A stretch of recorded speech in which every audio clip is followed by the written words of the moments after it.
بسم اللہ الرحمن الرحیم الحمد للہ رب العالمین اشہد ان لا الہ الا اللہ وحدہ لا شریک لہ واشہد ان سیدنا ومولانا محمدا عبدہ ورسولہ اما بعد فاعوذ باللہ من الشیطان الرجیم بسم اللہ الرحمن الرحیم وَلِكُلٍّ وِجْهَةٌ هُوَ مُوَلِّيهَا فَاسْتَبِقُوا الْخَيْرَاتِ أَيْنَمَا تَكُونُوا يَأْتِ بِكُمُ اللَّهُ جَمِيعًا إِنَّ اللَّهَ عَلَى كُلِّ شَيْءٍ قَدِيرٌ وَمِنْ حَيْثُ خَرَجْتَ فَوَلِّ وَجْهَكَ شَطْرَ الْمَسْجِدِ الْحَرَامِ وَإِنَّهُ لَلْحَقُّ مِنْ رَبِّكَ وَمَا اللَّهُ بِغَافِلٍ عَمَّا تَعْمَلُونَ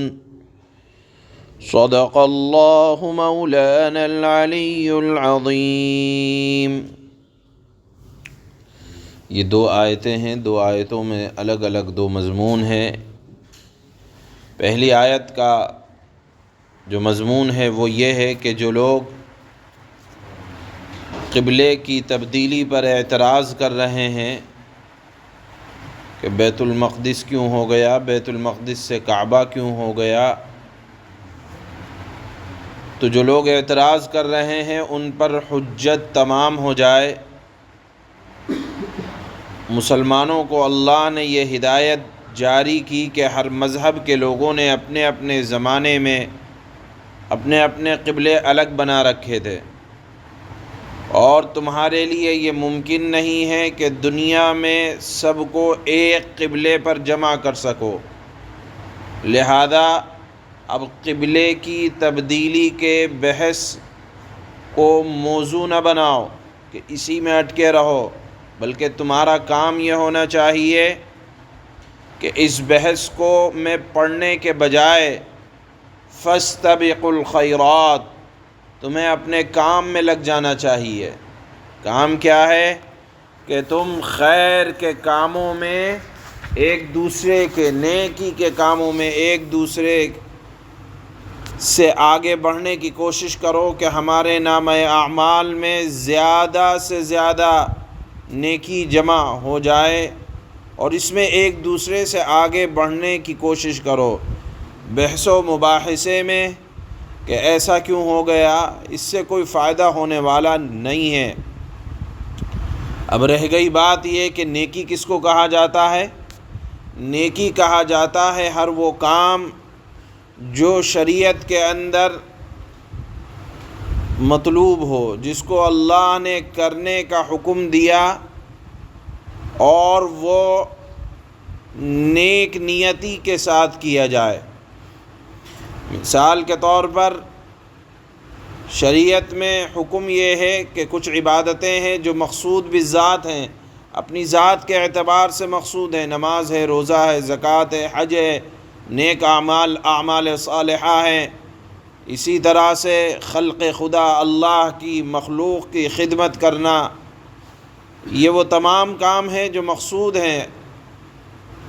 ان کو نیک نیت یعنی اچھی نیت کے ساتھ کرنا۔ اچھی نیت کیا ہے؟ کہ ہمارا پیدا کرنے والا خالق و مالک اللہ راضی ہو جائے، اس کو کہا جاتا ہے نیکی۔ اب اس میں دو باتیں بیان کی ہم نے کہ شریعت میں مقصود بھی ہو، یعنی اللہ نے اس کے کرنے کا حکم بھی دیا ہو۔ اب آپ ہیں کوئی نیک کام کر رہے ہیں، لیکن اللہ نے آپ اپنی سمجھ کے اعتبار سے وہ نیک کام کر رہے ہیں۔ مثال کے طور پر آپ نے سمجھ لیا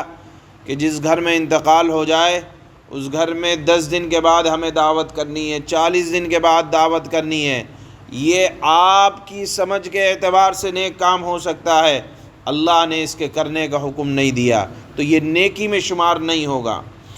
اسی طرح کوئی نیک کام تو ہے لیکن نیک نیتی کے ساتھ نہیں کیا جا رہا۔ مثال کے طور پر نماز پڑھنا ہی شریعت میں حکم ہے، اللہ نے کرنے کا حکم دیا ہے، حج کرنے کا حکم دیا، صدقہ کرنے کا حکم دیا، لیکن آپ کر رہے ہیں نیک نیتی کے ساتھ نہیں کر رہے ہیں، یعنی مقصد اللہ کو راضی کرنا نہیں ہے، جس کو بھی راضی کرنا ہو تو وہ کام شریعت میں نیکی نہیں بنے گا۔ میں نے بتایا شریعت میں کوئی کام نیکی اس وقت بنتا ہے جب دو شرطیں پائی جائیں۔ ایک تو یہ ہے کہ وہ شریعت میں مقصود بھی ہو، اللہ نے اس کو حکم بھی دیا ہو، اور دوسری شرط یہ ہے کہ وہ نیک نیتی کے ساتھ کیا جائے اللہ کو راضی کرنے کے لیے، تو وہ کام شریعت میں نیکی بنتا ہے، جس کا یہاں حکم دیا جا رہا ہے کہ فاستبقوا الخیرات، ایک دوسرے سے خیر کے کاموں میں آگے بڑھ جانے کی کوشش کرو، اور پھر اینما تکونوا یأتی بکم اللہ جمیعا، انجام یہ ہوگا کہ تمام مذہب والوں کو اللہ تعالیٰ اپنے پاس بلائے گا، اور اس وقت کسی کی کوئی طاقت چلنے والی نہیں ہوگی، وہاں سب کا قبلہ ایک ہی ہوگا، کیونکہ سب اللہ کے سامنے کھڑے ہوں گے۔ یہ پہلی آیت کا خلاصہ ہے۔ دوسری آیت میں اللہ نے جو مضمون بیان فرمایا ہے وہ یہ ہے کہ وَمِنْ حَيْثُ خَرَجْتَ فَوَلِّ وَجْهَكَ شَطْرَ الْمَسْجِدِ الْحَرَامِ، یعنی صرف ایسا نہیں ہے کہ آپ اگر کعبے کے سامنے کھڑے ہوں تو کعبے کو اپنا قبلہ بنائیں، بلکہ اگر آپ مسجد حرام سے نکل جائیں یا مسجد حرام سے نکل کر شہر سے بھی نکل جائیں، مکہ شہر سے بھی نکل جائیں، تب بھی آپ کے لیے حکم یہ ہے کہ فولی وجہ کا، آپ اپنا رخ، شطر کے معنی آتے ہیں سمت کے، مسجد حرام کی سمت کی طرف کر لیں۔ اب آپ دیکھیں گے اگر ان آیتوں میں غور کریں تو یہ 3 مرتبہ حکم دیا گیا ہے ان قبلے کی تبدیلی کے سلسلے میں۔ جو اللہ نے کعبے کو یا مسجد حرام کو قبلہ بنائے جانے کا حکم دیا، وہ ان آیتوں میں 3 مرتبہ یہ مضمون دہرایا ہے۔ ایک مطلب تو یہ ہے کہ حکم کی اہمیت کو بتلانے کے لیے، ایک آدمی بار بار اگر کسی چیز کو دہراتا ہے تو اس کا مطلب یہ ہے کہ اس کی اہمیت بتلائی جا رہی ہے۔ دوسری بات یہ ہے کہ کعبے کی طرف نماز پڑھنے کا حکم صرف کعبے کے سامنے ہی نہیں ہے، بلکہ جب کوئی شخص بیت اللہ کے سامنے ہو تب بھی یہی حکم ہے، اور جو شخص مکہ مکرمہ سے نکلا ہوا ہو تب بھی یہی حکم ہے، اور کہیں دور چلا جائے، بہت دور چلا جائے، تب بھی وہاں کی طرف رخ کر کے نماز پڑھنے کا حکم ختم نہیں ہوگا۔ اب یہاں اگر آپ غور کریں گے تو آپ کو سمجھ میں آئے گا کہ اللہ نے شطر المسجد الحرام، باہر والوں کے لیے شطر کا لفظ استعمال کیا۔ دیکھیے جو لوگ مسجد حرام میں ہیں، کعبہ نظر آ رہا ہے، تو ان کے لیے تو حکم یہ ہے کہ عین کعبہ، سمت نہیں بلکہ عین کعبہ ضروری ہے ان کے سامنے، ایسی جگہ سے نماز پڑھیں جہاں کعبہ ان کے سامنے ہو۔ لیکن جو لوگ باہر ہیں ان کے لیے عین کعبہ ضروری نہیں ہے، بلکہ سمت کا لفظ اللہ نے استعمال کر لیا کہ آپ اس سمت کی طرف رخ کر کے نماز پڑھ لیں۔ اب ایک آدمی ہے، وہ کھڑے ہو کر کہتا ہے کہ مجھے باہر کا آدمی ہے، ہزاروں کلومیٹر دور رہ رہا ہے، اس کے لیے اللہ نے معاملہ اتنا آسان کر دیا کہ تم اس طرف رخ کر لو، اگرچہ کعبہ، عین کعبہ تمہاری سمت میں نہ آئے تب بھی تمہارے لیے کافی ہو جائے گا۔ تم نے اگر اس سمت، اس کی طرف رخ کر لیا، لہذا اب انسان کے لیے، باہر والوں کے لیے یہ ضروری نہیں ہے کہ کعبے کی 100% سیدھ میں ہو، بلکہ اگر سمت وہی ہے تو کعبے کی طرف رخ کرنے کا حکم پورا ہو گیا، اور معاملہ اتنا آسان ہے کہ اللہ اب آج کل کے حالات میں بہترین ذرائع کا استعمال کر کے سمت کو متعین کر لیا جائے، اور اگر 100% کعبہ اپنے سامنے نہیں ہوتا باہر والوں کے لیے، تو اللہ نے یہاں آیت میں بیان فرمایا کہ صرف سمت کافی ہے۔ وَإِنَّهُ لَلْحَقُّ مِن رَبِّكَ، یقین جانو یہی بات حق ہے، سچی ہے، جو تمہارے پروردگار کی طرف سے آئی ہے۔ اور وَمَا اللَّهُ بِغَافِلٍ عَمَّا تَعْمَلُونَ، اور جو کچھ تم کرو گے یا کرتے ہو، اللہ تعالیٰ اس سے بے خبر نہیں ہے بلکہ باخبر ہیں۔ یہ مضمون اللہ نے دوسری آیت میں بیان فرمایا۔ اللہ فرماتے ہیں وَلِكُلٍّ وِجْهَةٌ هُوَ مُوَلِّيهَا فَاسْتَبِقُوا الْخَيْرَاتِ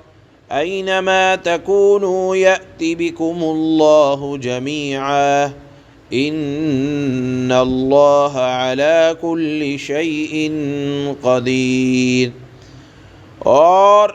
ہر گروہ کی ایک سمت ہے جس کی طرف وہ رخ کرتا ہے، یعنی مختلف مذاہب والوں نے الگ الگ اپنے اعتبار سے کر رکھا ہے۔ اگر آپ سب کو جمع کرنا بھی چاہیں تو نہیں کر سکتے، لہذا اس بحث کو چھوڑیں، کام کیا کریں؟ فَاسْتَبِقُوا الْخَيْرَاتِ، لہذا آپ نیک کاموں میں ایک دوسرے سے آگے بڑھنے کی کوشش کریں۔ أَيْنَمَا تَكُونُوا يَأْتِ بِكُمُ اللَّهُ جَمِيعًا، تم جہاں بھی ہوگے اللہ تم سب کو اپنے پاس لے آئے گا، جمع کر دے گا۔ یقیناً اللہ تعالی ہر چیز پر قادر ہے، صرف ایک وقت یہ ایسا آنے والا ہے کہ سب کا قبلہ، سب کا رخ ایک طرف ہوگا، وہ اللہ کی طرف ہوگا، قیامت کا دن ہوگا۔ لہذا دنیا میں ناممکن ہے آپ سب کو ایک طرف جمع کر لیں۔ وَمِنْ حَيْثُ خَرَجْتَ فَوَلِّ وَجْهَكَ شَطْرَ الْمَسْجِدِ الْحَرَامِ وَإِنَّهُ لَلْحَقُّ مِن رَبِّكَ وَمَا اللَّهُ بِغَافِلٍ عَمَّا تَعْمَلُونَ، لہذا اب محال چیز کو چھوڑو، مسلمانوں کو حکم دیا جا رہا ہے تم جہاں سے بھی سفر کے لیے نکلو، اپنا منہ نماز کے وقت مسجد حرام کی سمت کی طرف کر لو، مسجد حرام کی طرف کر لو، اور یقیناً یہی بات حق ہے جو تمہارے پروردگار کی طرف سے آئی ہے، اور جو کچھ تم کرتے ہو اللہ تعالیٰ اس سے بے خبر نہیں ہے بلکہ باخبر ہے۔